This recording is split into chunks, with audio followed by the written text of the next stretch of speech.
Moi, j'ai une façon de fonctionner différemment. Il y a des gens qui vont me dire, ouais, je vais t'accorder ma confiance. Moi, ma confiance, tu l'as directement.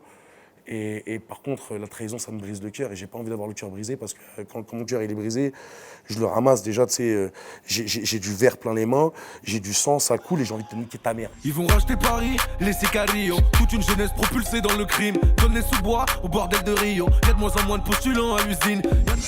Quand est-ce que exactement t'es tombé amoureux du Brésil? Parce que je me rappelle, il y a eu au moins 2 clips, Ima et Maladi, tournés là-bas. Et je crois un autre un peu plus ancien que j'oublie, mais je suis pas sûr.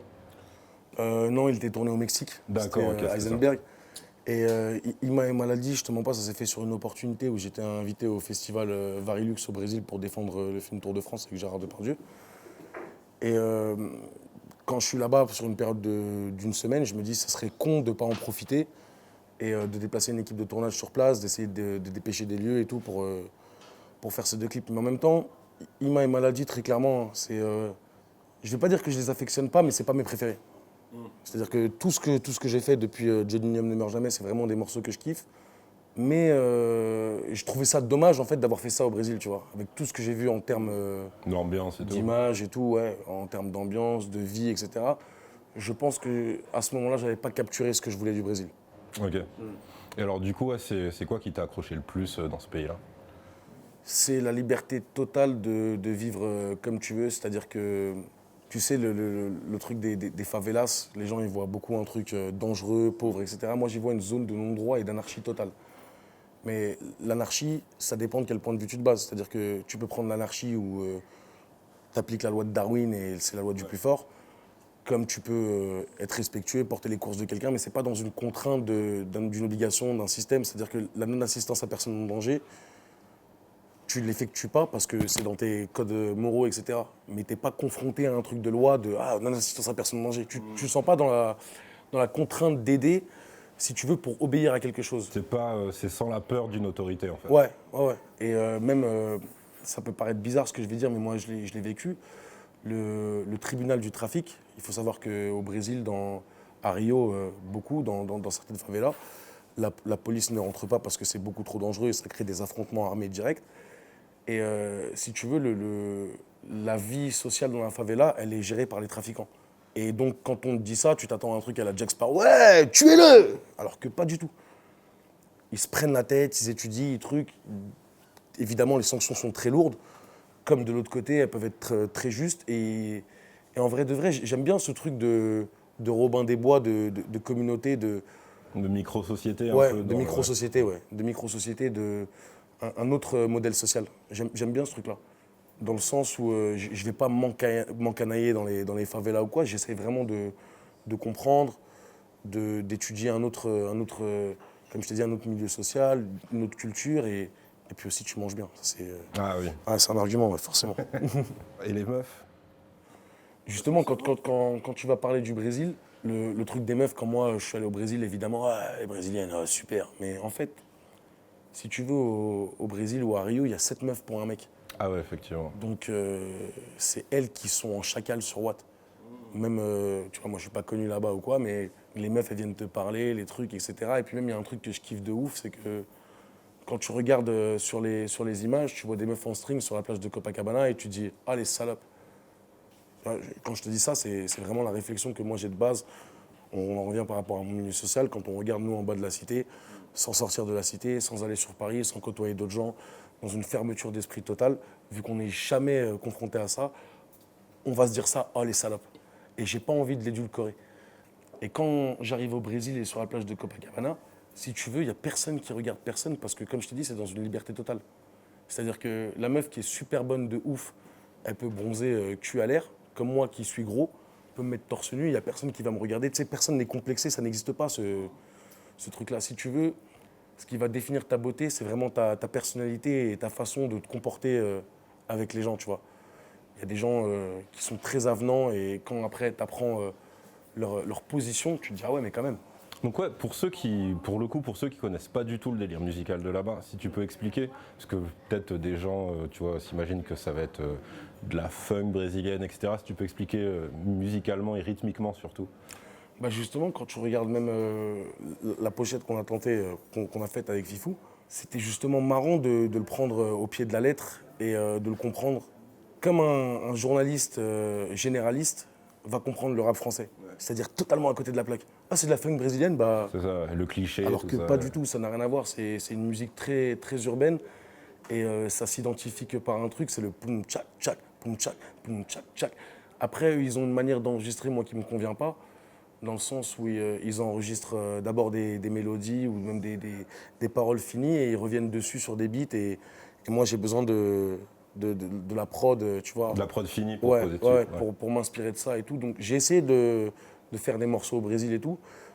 Franchement, c'était pas concluant et je voulais pas la jouer, tu sais, clairement en mode Rasta blanc qui va au bout de l'aventure, qui dégueulasse ses cheveux alors que c'est pas son type de cheveux. Tu vois ce que je veux dire?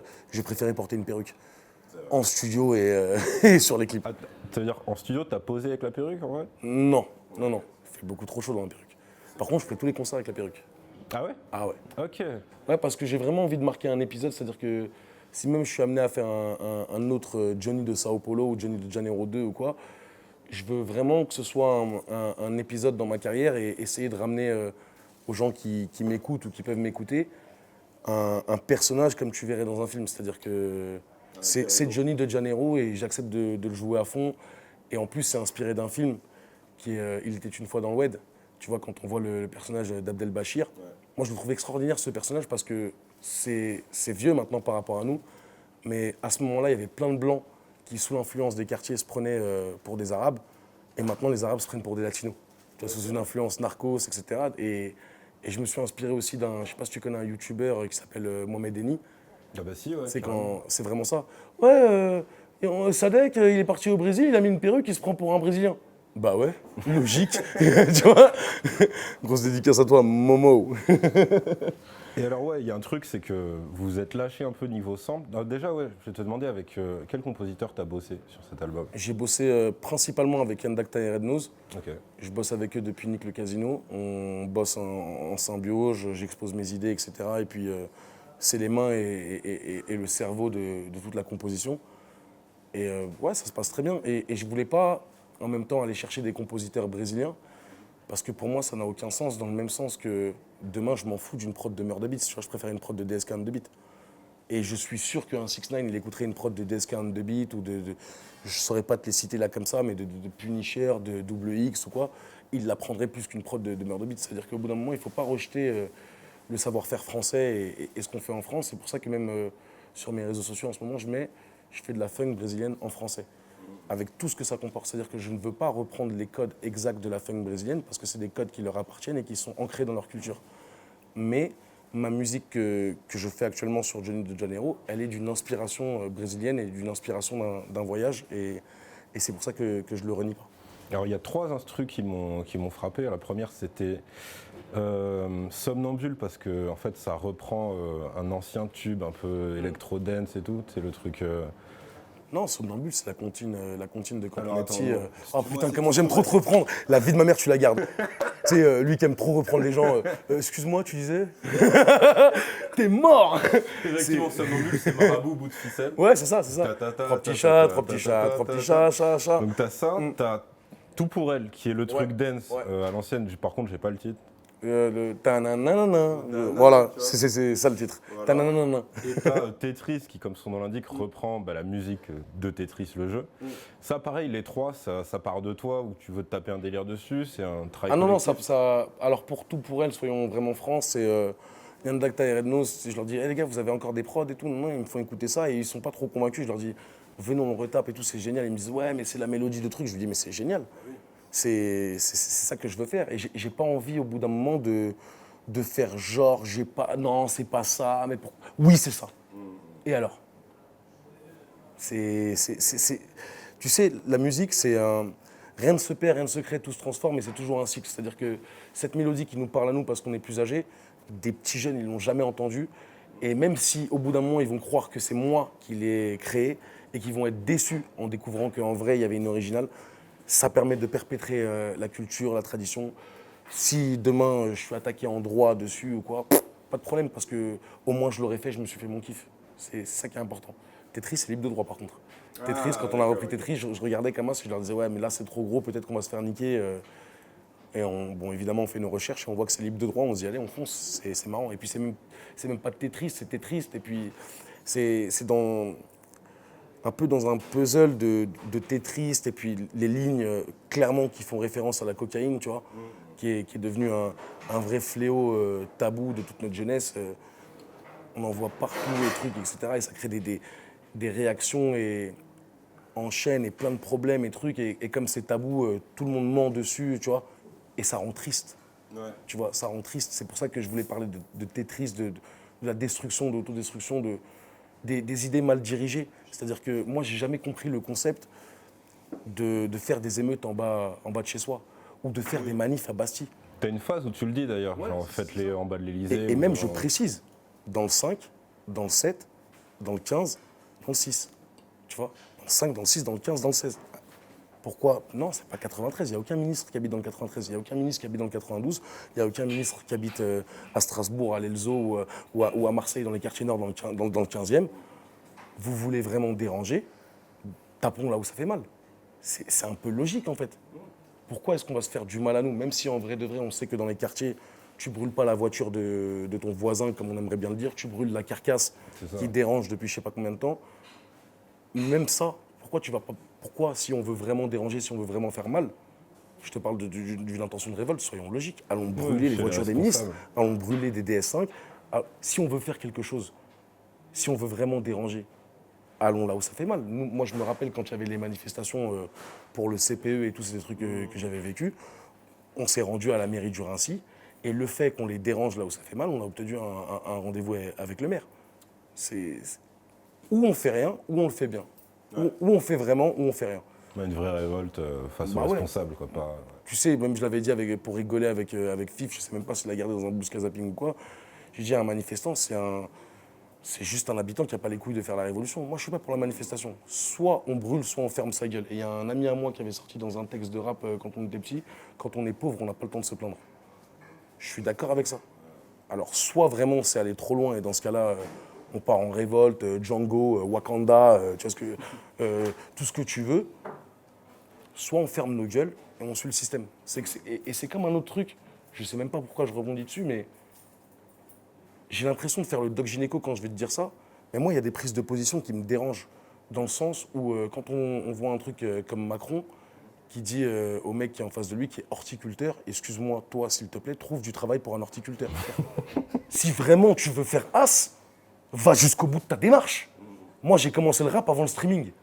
J'ai commencé à rapper dans les gares. Je suis pas allé voir Macron lui demander du taf. Ouais. Tu veux du taf? Sur la vie de ma mère, même ici, là, on est où? À la Favela Chic, il y a du taf, gros.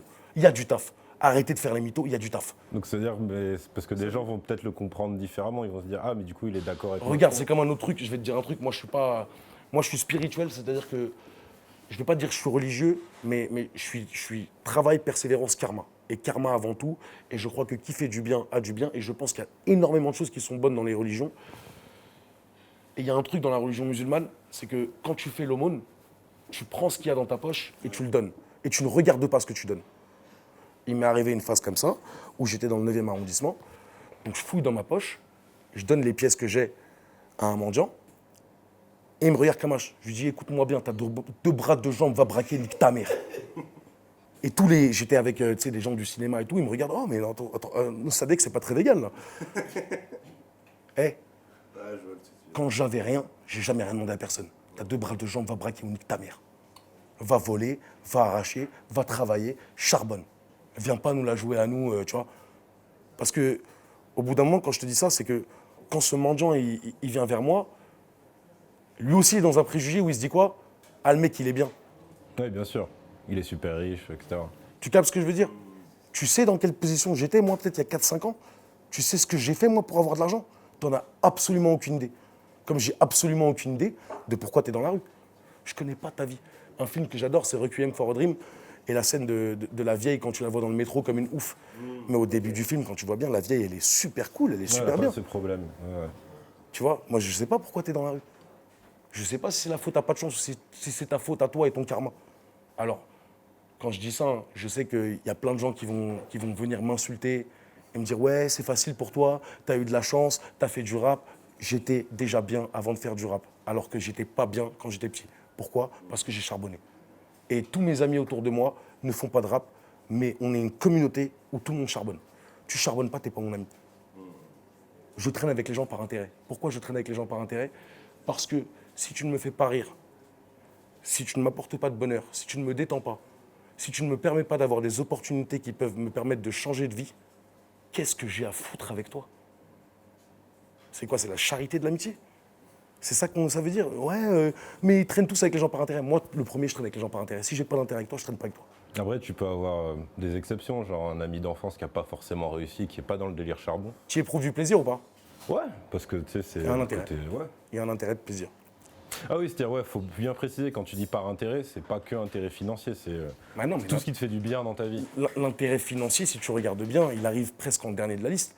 Parce que cet ami d'enfance, comme tu viens de le dire, à partir du moment où il t'apporte quelque chose et qui t'est agréable, tu lui accorderas plus d'importance que quelqu'un avec qui tu as un rendez-vous financier. Ou en tout cas, moi, c'est comme ça que je démarche. Par contre, ne viens pas me dire, si tu ne m'apportes absolument rien, ou que des malheurs. Tu sais, il y a des poissards, gros, dans la vie. Il faut arrêter de... Eh, gros, on n'est pas tu sais, dans South Park, PC, truc, politique correcte. Ça n'existe pas, ça. On est dans la vraie vie, gros. Tu m'apportes rien. T'es un poissard. Je traîne pas avec Watt. Pourquoi je vais traîner avec Watt? Pourquoi je vais traîner avec Watt? À chaque fois que je traîne avec Watt, je me fais contrôler. Mais ta grand-mère, c'est ma voiture. J'ai pas le permis, déjà, tu me casses les couilles. Non, mais c'est réel. La vie, c'est réel. Soyons réels un peu.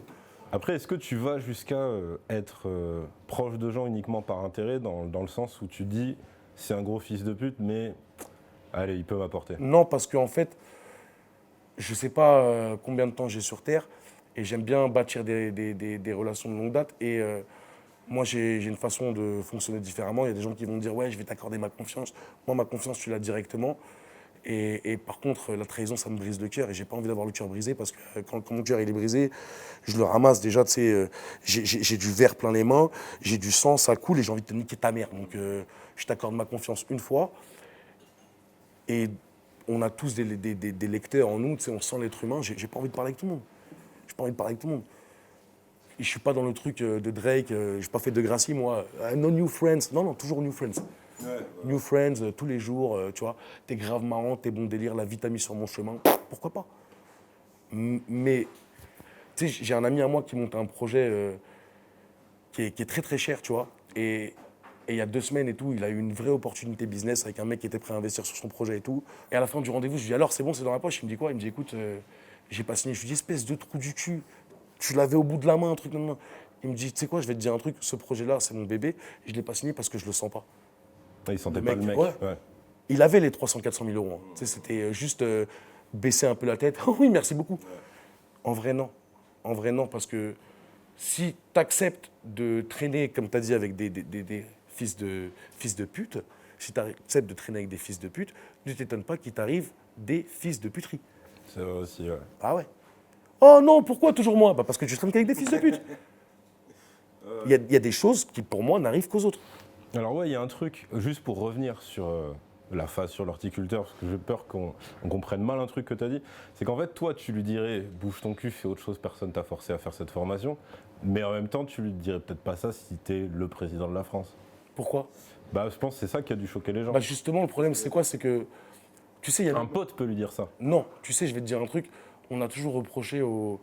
Et je suis pas l'avocat de Macron, mais il y a plein de trucs que je vais lui reprocher, mais sur ce truc-là, moi, je suis quelqu'un de vrai et d'entier.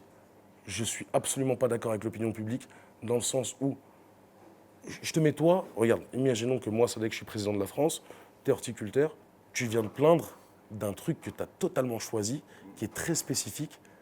Ah non, gros, je suis pas d'accord avec toi. Si tu as vraiment envie d'être horticulteur, est-ce que tu as fait Montpellier, Nantes, Strasbourg, Lyon, Toulouse? Est-ce que tu as fait toutes les villes de France?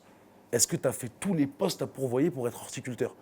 Parce que moi, personnellement, quand j'avais 17 ans, j'ai attendu le manager d'un rappeur pendant 24 heures sur un banc à Châtelet. Parce que j'avais envie d'être rappeur. Ah, t'es très libéral, en fait. C'est ça qui est Je suis marrant. pas libéral. Ce que je veux dire, c'est quoi? C'est que j'aime pas un truc, c'est que Booba, il a dit une phrase très juste, aucune cité n'a de barreaux. Et on va arrêter de nous-mêmes se considérer comme victimes. Tu sais, je reviens sur Bouscapé parce que c'est la plateforme. Quand j'ai connu FIF, il a lancé son site, je crois, en 2005, en 2006. Au jour d'aujourd'hui, il est numéro 1 en médiamétrie. C'est du travail de ouf. Quand je vais dans ces locaux, je sais pas, je crois qu'il doit engager une dizaine ou une douzaine de personnes avec Ahmad. C'est magnifique. Même moi, dans le peu que je suis en train de faire, le but, c'est d'engager le plus de monde possible, de nous aussi créer de l'économie, de nous aussi créer du travail. Mais moi, je peux rien pour les feignants. La fainéantise, c'est une vraie maladie. Le pouce dans la main, c'est une vraie maladie. Tu sais, moi, j'ai des gens dans mon équipe, je ne me prive pas pour leur rappeler qu'ils sont feignants. On rigole, tu me vois boire, tu me vois tout ce que tu veux. Eh, il est midi. Hier, tu m'as dit que tu devais m'envoyer un mail avec un scénario. Pourquoi je ne l'ai pas reçu? Ouais, mais... Non, je veux mon mail. Parce que moi, même quand je suis bourré et que je me réveille et que je ne sais plus où je suis, la première chose que je fais, je me mets une grande tarte et je réponds à mes obligations. Tu sais, même pour les gens qui me suivent ou quoi, je mets des snaps et des instas exprès pour montrer que mon début de journée, en vrai de vrai, il est à 7h, 8h du matin. Je me lève à 6h comme Franck Lucas. C'est ça être un voyou. Je ne suis pas une carrière à moi. J'aime les voyous. Je ne dis pas que je suis un voyou, mais j'aimerais être un voyou. J'ai pas encore, si tu veux, le packaging complet d'un voyou. Mais j'aspire à être un voyou. Pour moi, le monde est dominé par les voyous, et voyou, c'est très noble. Parce que voyou, c'est s'imposer une rigueur à soi-même. Pas la rigueur du travail, c'est pas oh putain, il faut vite que je sois au travail, sinon monsieur Grosjean, il va crier. Non, voyou, c'est j'ai fait tout ce que je voulais de ma nuit, je me suis endormi sans répondre à personne. Par contre, à moi-même, je réponds. À 7h du matin, je suis debout. Parce que je gère ma vie. C'est ça être un voyou. Ça me rappelle un peu. Il n'est pas tout seul dans cette mentalité-là, mais tu vois, Alpha 520, côté détermination, discipline. Bien travail. sûr, bien sûr. Alpha 520, c'est un de mes modèles et une de mes inspirations. Dans quel sens? C'est que Alpha 520, il l'a toujours dit, vivre et mourir à Dakar. Il a fait ce qu'il avait à faire dans le rap. Il a en plus créé une économie parallèle de t-shirts qui est extrêmement respectable. Moi, par exemple, j'ai lancé une plateforme de merchandising en ligne, petite autopromo, le deckshop.com. Okay. Et clairement, je m'inspire dans un modèle d'Alpha 520 parce que Alpha 520, en vrai de vrai, nous, on aime bien se branler sur des trucs de suprême ou quoi, mais Alpha 520, c'est la même chose. Je fais 200 pièces, c'est cool, je fais savoir qu'il n'y en aura plus, je refais 200 pièces d'un nouveau truc. C'est un modèle business. Mais comme nous, on est tellement bloqués, on s'arrête à l'accent 15 et on se dit « Ah, il s'en sort bien le blédard ». Même blédard, ça veut dire quoi blédard? Blédard, c'est tellement un mot qui est tellement pas péjoratif. Regarde, gros, le plus gros rappeur de France en ce moment, là, le plus chaud, c'est un blédard, c'est Soul King. De toute façon, t'es déjà dead, tu passeras ta vie dans la merde, et des cauchemars remplaçant tes rêves. Ce qui me rend ouf, c'est de voir des mecs comme Soul King, qui a eu... les mêmes difficultés que nous, en tout cas, on n'a pas eu les mêmes difficultés que Soul King, on ne sait pas le parcours de chacun, on n'a pas d'excuses. Tant que tu es en vie, tant que tu respires, tu dois y aller. Et alors, c'est marrant parce qu'en fait, ça, tu le sens pas que sur cet album, d'ailleurs, sur d'autres projets précédents. Mais alors, ça se double effectivement du côté léger, c'est-à-dire le côté nuit où tu t'éclates et tout. Mais effectivement, je pense que tu as une phrase qui résume bien, c'est je suis rarement sobre, mais je suis toujours lucide, qui rejoint ce que tu as dit. Et qui rejoint aussi le fait que dans pas mal de tes textes, en fait, par exemple, surtout sur ce projet, tu as la rythmique, fêtarde, festive ou ce que tu veux. Et tu as quelques phases qui viennent rappeler la réalité, que ce soit justement sur le côté, pour le coup, l'État qui nous méprise, mais pas dans le sens classique du truc. Ça peut être les balances, les fausses amitiés, ça peut être tout ça. C'est comme ça que tu l'écris ou ça devient juste naturel, spontané? Franchement, par contre, ce qui est très bizarre sur moi, c'est que, si tu veux ce que je suis en train de te dire là, déjà, peut-être dans 10 minutes, je ne m'en rappellerai pas parce que c'est vraiment spontané. Et j'arriverai pas, si tu veux, à essayer de le retranscrire dans ma musique, dans une volonté de « Ah ouais, il faut que je dise ça » ou quoi. Donc, j'écoute l'instru et j'écris mon texte. Et quand je suis arrivé à la dernière mesure, je vais le poser. S'il est bien, si ça kiffe en studio, bah, je le garde. Et si ça kiffe pas, bah, je le jette et j'en refais un autre. Mais par rapport à la dualité, c'est rarement sobre, toujours lucide, par ouais. contre. Bah, c'est la réalité, là, je suis plus lucide. Là, je suis. Ça va, tu vas bien? Non, mais ce que je veux dire, c'est quoi? C'est qu'il y a une phrase que je déteste, c'est excuse-moi de ce que je t'ai dit hier, j'étais bourré. Moi, tu vas venir me voir, tu vas me dire, ouais, mais hier, tu m'as quand même un peu secoué, t'étais bourré. Je vais dire, ouais. Et tu te rappelles? Non. Mais je te l'ai dit. Ouais. Bah, c'est que je le pensais. C'est vrai, comme je vais pas m'excuser quand je suis bourré d'aller voir un pote à moi et de lui dire putain, tu sais que je te kiffe. Ouais. La vie de ma mère, t'es un bon. On est ensemble. On est ensemble. Tu vois, tu vas pas t'excuser pour les choses bien et tu vas t'excuser pour les choses mauvaises, alors qu'en vrai, c'est un excès de un excès de spontanéité qui sort de toi. Et en plus, hein, quand je te dis je suis rarement sobre, c'est parce que vraiment, Sinon, je m'ennuie et j'ai un côté qu'il faut que je combatte d'hyperactivité. Ça me permet de me freiner juste ce qu'il faut. Et ça m'a pris du temps à le gérer et tout parce que j'avais une tendance à boire jusqu'à boire ou à fumer jusqu'à fumer. Mais maintenant, j'arrive à un peu mieux le gérer ou quoi. Là, je te parle de mon cas à moi, je suis pas en train de te faire, tu vois. Oui, bien sûr. De toute façon, ça ne les empêchera pas de boire. Les jeunes de 13 ans, j'ai ouvert ma première bouteille de Porto, j'avais 12 ans et demi. Voilà. C'était en colonie de vacances à Mémac. Grâce à la CAF, la Caisse d'allocation familiale de Seine-Saint-Denis. Merci beaucoup pour cette bouteille de Porto. À un moment, tu t'es retrouvé dans un freestyle à Planète Rap, juste en face du rappeur Rémi. Énervé depuis l'époque des piges, j'avais déjà rien dans le sac à dos. Je suis pas l'ado qui part en vrille, mais maman, je t'ai pas fait cadeau. La rue, je l'aime autant que je la déteste, et c'est comme ça, quand j'étais petit, j'ai vu des grands se tirer dessus. Et je me suis dit, est-ce que Sadek il s'est dit, putain, on dirait que j'ai fait un voyage dans le temps et j'ai mon moi du passé en fait. Parce qu'il a le côté, attention, c'est pas une vanne, genre, Parce qu'il est gros. Machin, c'est pas sur ça. Non, vraiment parce qu'il est gros. Parce que réellement, Rémi, il a une identité totalement à part. Et quand je me suis retrouvé dans ce Planète Rap et qu'il était en face de moi, c'était au Planète Rap d'Ornette La Frappe. Merci à lui de m'avoir invité d'ailleurs. Et j'avais écouté Rémi un peu comme tout le monde et tout, mais là, j'ai vraiment été touché. J'ai vraiment été touché. Déjà parce que l'instru Mockingbird de Eminem, c'est un chef-d'œuvre pour moi. Mais je sais pas, il a un truc, tu vois. Il a un truc super touchant et j'aime bien, si tu veux, voir un tableau complet de la mosaïque des cités, dans le sens où dans toutes les cités, il y a plein de profils différents et un gros blanc avec toute la souffrance que ça peut incarner et trucs. Je sais pas, ça me touche. Et puis il vient d'Aubervilliers, c'est 93. Et puis c'est Mac Taylor, c'est... J'ai été touché, tout simplement. Okay. Alors il y a un truc aussi, c'est sur le côté décomplexé que ta musique a maintenant. Alors ça fait... en gros, je vais te dire, moi, mon point de vue, c'est que tu fonctionnes un peu par cycle. C'est-à-dire pour moi, la première époque Sadek, c'était, on va dire, bon élève du rap, avec même l'hommage à Nas sur la pochette, enfin vraiment les fondamentaux. Ensuite, tu as les deux mixtapes en attendant, Johnny Nium ne meurt jamais, où là, tu te lâches de plus en plus.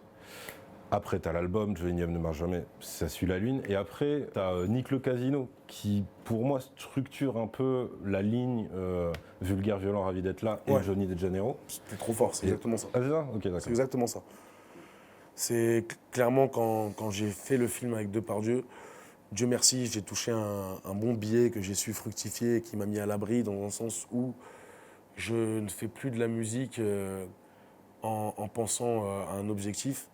Je fais vraiment de la musique pour me faire plaisir et pour essayer d'apporter quelque chose et d'apporter une création. Je ne sais pas pourquoi ça me fait penser à ça, mais c'est comme la dernière fois, j'étais au Louvre. Et truc tout con, moi je ne suis pas renseigné sur la Joconde.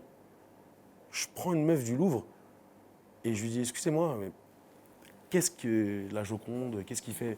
Elle rigole. Il dit, écoute-moi bien, sale pute. Ah là, fou. Il dit, écoute-moi bien, dans la vie, on t'a pas appris un truc? Il n'y a pas de questions stupides, il n'y a que des réponses idiotes. Si je te demande la Joconde et que toi, tu es habillé avec une banderole orange, tu vas m'expliquer maintenant. Oui, bah écoutez, la Joconde... Ah, bah voilà. Ah, quand même. Ah, et parce qu'elle n'a pas de sourcils. Oh, génial. Voilà. Je suis pas venu, tu vois.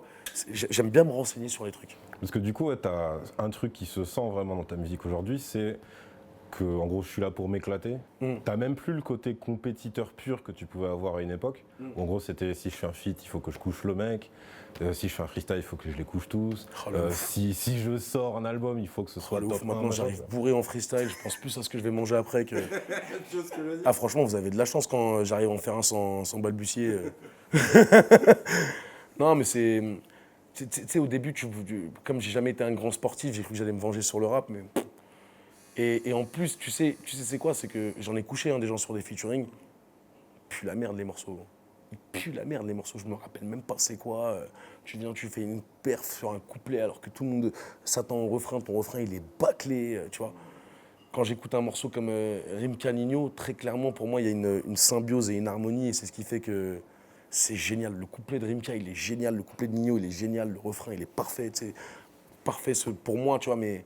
incroyable. Et c'est ça un vrai featuring. Ouais, c'est que chacun est là pour tirer le morceau. Ouais, pour apporter quelque chose. C'est pas pour... Sinon, battez-vous, les gars. Il y a des aéroports. Hein.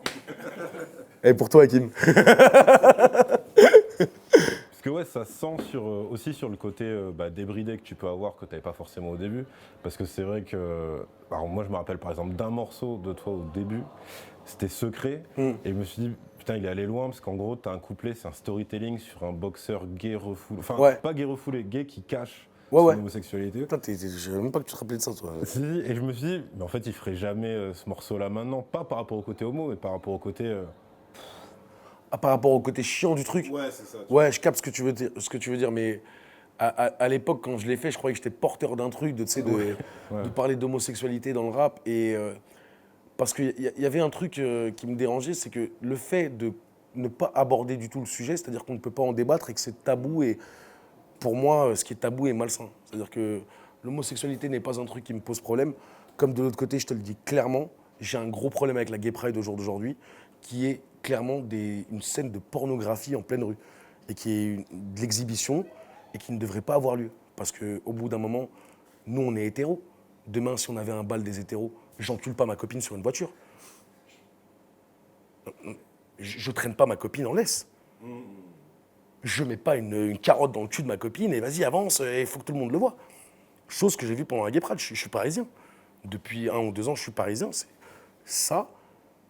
C'est justement le problème du tabou, de ne pas parler de l'homosexualité et de faire comme si, tu sais, le truc trop facile, ils font ce qu'ils veulent, comme s'ils étaient différents. Ils sont rien différents du tout. Ils ont une préférence sexuelle différente qu'ils n'ont pas choisie. Pour moi, tout ce qui n'est pas choisi dans la vie ne te concerne pas, dans le sens où, si tu veux, mais ça c'est vraiment une croyance à moi, le concept de fier d'être arabe, fier d'être noir, fier de venir de cité, fier d'être... C'est ridicule.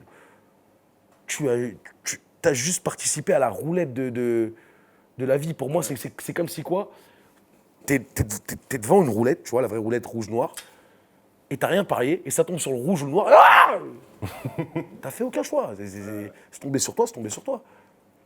Personne ne choisit ça. Donc on ne peut pas être fier de ça. On ne peut pas être fier si tu veux, de l'embryon qu'on est de base, de ce qu'on part de zéro. On peut être fier que de nos choix. Ouais, de ce que tu as accompli par toi. C'est exactement ça. Tu ne peux pas être fier de quelque chose que tu as subi. Ça n'a aucun sens. Après, en général, les gens vont te dire qu'ils ne sont pas fiers en fait, de ce qu'ils n'ont pas choisi, mais en gros, ils se disent, vu qu'on est attaqué sur ça, il faut juste leur dire qu'on n'a pas honte en fait, d'être comme ça. En fait, c'est un dérivé de ça qui donne en général le côté fier d'être X ou Y. Ah mais non, parce qu'il y a un truc où, en fait, tu vois, quand on est pendant la Coupe du Monde, on arrive tous à se ressentir derrière une équipe, derrière une patrie, derrière un truc. Qu'est-ce qui nous empêche tout de suite que là, il n'y a pas de Coupe du Monde, d'être fier d'être français? J'ai beaucoup aimé la réponse de Benjamin Mendy au comique américain Africa win. Non, c'est pas vrai. C'est pas vrai. Si Africa win, ça aurait été l'Algérie, ça aurait été le Nigeria, ça aurait été la Tunisie qui aurait gagné la Coupe du Monde. Ces joueurs jouent en équipe de France parce qu'ils sont français et qu'ils ont choisi de jouer en équipe de France. S'ils ont des origines africaines, ils auraient pu aussi choisir de jouer en équipe d'Algérie, en équipe du Sénégal, en équipe de Côte d'Ivoire. Ils ont choisi de jouer en équipe de France. Donc, on est français et on doit être, entre guillemets, fiers de ça et se l'accaparer. Tu sais, quand je vais au Louvre, c'est pas je vais au Louvre pour faire des photos, je vais au Louvre parce que c'est un grand monument français et qu'au bout d'un moment, je refuse que les racistes me dictent ma ligne de conduite. Je ne vais pas bouffer des fricassés à Belleville parce que vous voulez m'y cantonner. Je vais aller au Louvre, je vais aller au musée du Quai d'Orsay, je vais aller me renseigner sur la culture française parce qu'en fait, vu que je suis né ici et que j'ai grandi sur cette terre, c'est pas toi, Louis de ma bite, qui est plus français que moi. Parce que toi non plus, je n'ai pas choisi de t'appeler Louis de ma bite. Donc pourquoi tu es plus français que moi? Tu parles mieux français que moi, on fait un concours de qui bouffe le plus d'escargots. Tu vois, j'arrive. Et c'est comme un autre truc dans le cinéma. Des fois, je croise des comédiens qui disent quoi? Ils nous proposent que des rôles de noirs et que des rôles d'arabes. Excuse-moi, c'est vrai que t'as un écossais. C'est vrai, Mamadou, tiens, va faire Conor McGregor. Ah, c'est super ressemblant. Ah, bravo. Après, ce qu'ils veulent dire, c'est pas plus le côté rôle de voyou, rôle de sportif. Parce qu'en gros, j'imagine c'est ça. Mais non, parce qu'on a un autre truc aussi, c'est que moi, j'aime pas dire à un Renoir, un blanc, tu vas lui proposer un rôle de gay. Il va le faire, ses potes ils vont dire « Ah, c'est génial, t'as trop bien joué », il va embrasser Clotilde, « Ah, mon bébé, t'as trop bien joué ». Un noir, il va jouer un rôle de gay, « Ah, t'es un dep, fils de pute, wallah, t'as affiché dans le film, hein. Il t'a en l'écu l'autre, hein, ça se voit ». C'est nous, direct, on se met dans des cases, dans des trucs, dans des... Tu vois. Et en même temps, je vais pas te mentir, quand tu regardes bien, un rôle de mec de cité, gros, tu vas pas le faire jouer par Stanislas. Ah, bien sûr. Après, je Tu te pense, fais jouer par Mohamed, gros. je pense que ce qu'ils veulent te dire, c'est en gros, on n'a que ces propositions-là, on aimerait avoir les Mais c'est autres pas aussi, vrai. tu vois. C'est archi pas vrai. Bah, je sais pas, il n'y a pas trop d'équivalent de Denzel français, tu vois. Mais parce qu'il n'y a pas de Denzel français. Bah pour moi, ce serait Roche Dizem, c'est juste qu'il est plus côté rebeu, côté rebeu. Mais il en a fait des putains de films où il joue pas forcément des rebeux ou des trucs. Mais justement, je pense qu'ils se plaignent de ça quand ils disent « Ah, nous, on n'a pas accès à ces propositions-là ». Mais tu peux jouer demain un rôle de pharmacien, n'empêche que t'as la gueule de Roche Dizem, tu seras un pharmacien rebeu. Ouais, c'est ça. C'est tout. Et c'est pas vrai le truc on nous propose que des rôles de voyous, que des rôles de trucs. Tu sais, il y a un truc que, par exemple, mon expérience dans le cinéma, gros, le peu que j'en ai eu, hein, j'ai vraiment plus trop envie d'être acteur, j'ai plus envie d'écrire et trucs, et franchement, de les éviter. Les rebeux du cinéma, les harbis du cinéma. Salam alaikum, mon frère, on est ensemble. Grand fils de timpe. Ça existe vraiment, ça? Ah ouais, de ouf, dégueulasse de ouf. Tu sais, dans un repli communautaire et dans un mensonge absolu. Moi, j'ai vu des trucs, gros, tu sais, dans des productions, on leur donne tout. Et parce qu'ils ont raté un truc, ils viennent invoquer, tu sais, la carte contre nous, racisme. Archi pas vrai. Archi pas vrai. Tu vois, c'est ce que je te dis, on est dans la méritocratie. Alors, si vraiment la France, elle est si raciste que ça, pourquoi Omar Sy il est en train de faire Jurassic Park et toi, t'es en train de casser les couilles? Après, je pense plutôt que ton exemple illustre le fait qu'il a peut-être plus réussi là-bas qu'ici. Mais gros, l'un des plus grands acteurs de France de tous les temps, il s'appelle Jamel Debbouze. Une autre personne qui a fait énormément, parce que tu sais, au bout d'un moment, on va arrêter de dire succès ou quoi, c'est comme, j'aime bien parler d'argent, parce que c'est ce qui intéresse les jeunes. Gad Elmaleh, juif marocain. Ah ouais, putain, super raciste de ouf, franchement. Après, j'en ai un troisième qui peut te servir de joker quand on te fait chier sur ça, c'est Kad Merad, tout simplement. Moi, mais Kad Merad, il a un visage, un faciès qui... c'est même pas qu'il pourrait passer pour caucasien ou européen, c'est qu'il se glisse dans tout. Demain, tu me dis Kad Merad garagiste, je te dis ouais. Kad Merad pharmacien, ouais. Kad Merad fleuriste, ouais. Kad Merad agent secret, évidemment. Kad Merad pompier, oui. Pff, pourquoi pas. Il y a des gens comme ça qui, tu vois. Mais si t'as une gueule Kamas avec un zen qui se barre Kamas, tu vois, des boutons plein la gueule, excuse-moi de te proposer que des rôles de... Après, ça peut être un style, ce qu'on appelle avoir une gueule. C'est comme si moi je disais ouais, il me propose que des rôles de gros. À chaque fois je joue le gros, pourquoi j'ai un sandwich? Bah si je suis pas content, j'ai qu'à perdre du poids. Bah comme je suis très content, j'en perds pas. Il y a un truc pour le coup en mode homme simple où tu dis ouais, je rentre chez Fendi, je m'achète rien. Par contre, je rentre chez Decathlon, je repars avec 10 vestes, un truc Ouais, comme ça. ouais, Et c'est là, ça. je me suis dit putain, c'est cool, je suis pas tout seul. Ah ouais, toi aussi t'es comme ça?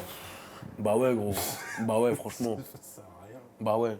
Je rentre chez Fendi, j'achète pas un bouton, je rentre chez Decathlon, je repars avec 10 vestes, j'ai la valeur de l'argent, j'ai l'argent de la tristesse. Ah oui, bien sûr, j'ai l'argent de la... Et il m'a fait mal à prendre celui-là. Hein. Ah ouais gros, il m'a fait mal, je te jure, tu sais, c'est... Avant la musique, avant le truc, tu sais, je passe une grosse dédicace à mon poteau Reda, gros, il sait très bien de quoi je parle. Je pense pas qu'on a souffert plus que les autres ou quoi, mais vraiment, on a creusé le sol pour voir ce qu'il y avait en dessous, pour de vrai. Et je peux pas aller le dépenser dans une veste à 15 000 euros. Pour qui? Pourquoi? Ou une voiture? Je roule en scooter, gros. On est dans Paname. T'es dans les bouchons comme ça pendant 2 heures comme un trimar dans un véhicule à 200 000 euros. Je passe devant Watt avec le T-Max à 9 balles et je te fais le yep Kamas. Et tu kiffes, trimar. Tu sais, tu te sens yimbe. Quand je te le fais, celui-là, tu te sens yimbe. Tu sais, tu t'es décalé un petit peu, je t'ai fait le yep Kamas, tu es en l'air. Mais voilà que tu ne te serais pas décalé, le yep, je l'aurais pas mis Kamas, je l'aurais mis Kamas dans le rétro. Sans âme. Grave souple. Hein. Ouais, attention. Hein. Ouais. Ah non, mais ça, c'est le fait d'être élancé, tu vois. Élancé, svelte. C'est ça qui t'a donné l'inspi pour. Dans notre châtel, là. c'est ce délire-là qui t'a donné l'inspi, si on peut parler d'inspi pour Beb.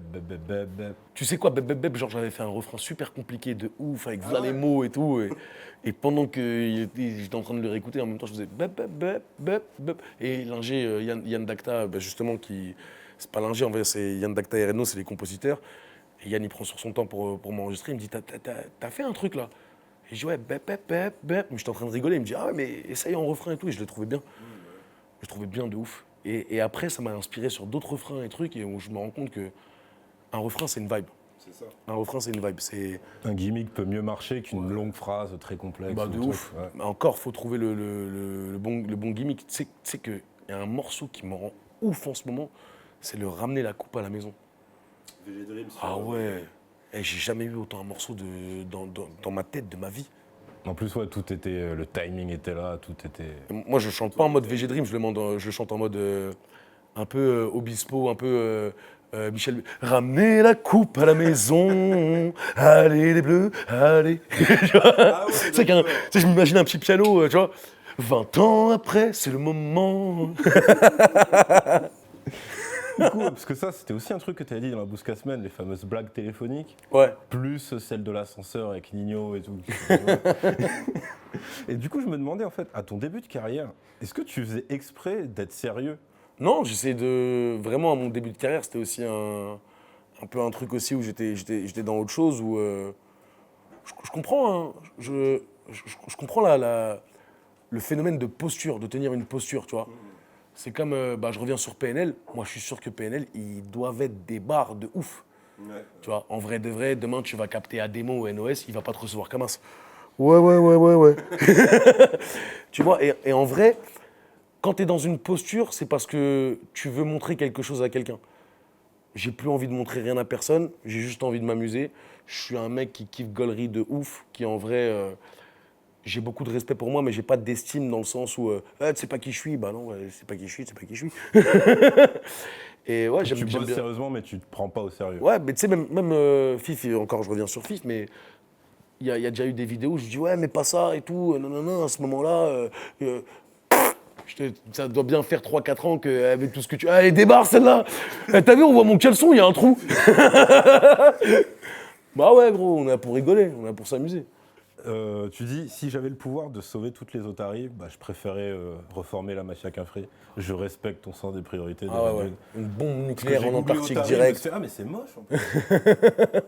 Une bombe nucléaire en Antarctique direct, pas de sardines. Rof, Kerry James, poignée de main, RIMK. On est ensemble.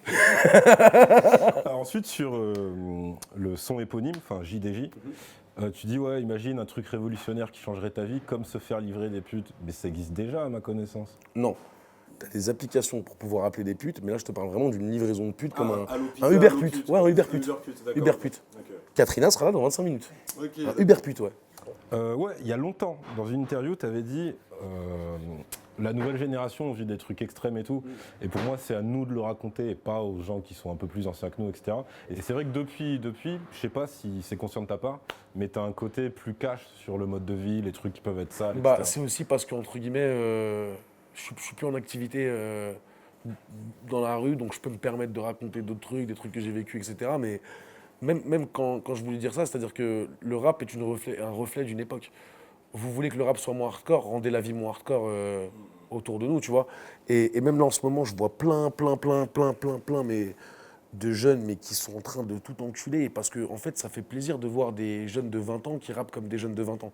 Ouais. Je pense à Kobalade, je pense à RK, je pense à Benab de Sevran, je pense à Maes, tu vois ce que je veux dire? Alors là, j'ai un dilemme, c'est que je crois qu'il doit rester que 2 minutes de temps. Et en fait, j'avais une question, c'était est-ce que tu as un plan pour que j'ai des Jordan gratuites? Mais je suis obligé. Super, tu les as vues celle-là? Merci Nasser. Tu l'as vu la cheville extensible. Mais du coup, je suis obligé de te demander, tu as une phase où tu dis je suis un clown qui est pas triste et qui fait grave du fric. Et je me suis dit ouais, c'est la phase qui te définit. Parce qu'on pourrait se dire ouais, Sadek, il a le côté léger machin, mais peut-être derrière ça cache une souffrance et tout. Ouais, pue la merde ça. Pue la merde de ouf. Tu te rappelles qu'on s'est déjà croisés en soirée, grave des bars moi. Grave débat. Après, voilà, j'ai mes phases comme tout le monde où je peux être truc, mais non. Pourquoi toujours ramener à un truc de ouais, mais il a une souffrance, une certaine. Non, je suis grave et humble. Merci, mon Dieu. Et j'espère que ceux qui ne sont pas humbles, toutes les conneries que je raconte depuis tout à l'heure peuvent leur donner envie de eux aussi être humbles et il n'y a rien qui les en empêche. Il n'y a rien qui les en empêche. Et du coup, au niveau Jordan, on peut s'arranger ou... T'aimes bien Fila? Ils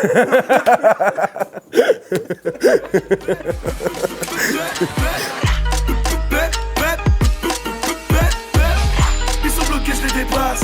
Je me garde devant la terrasse.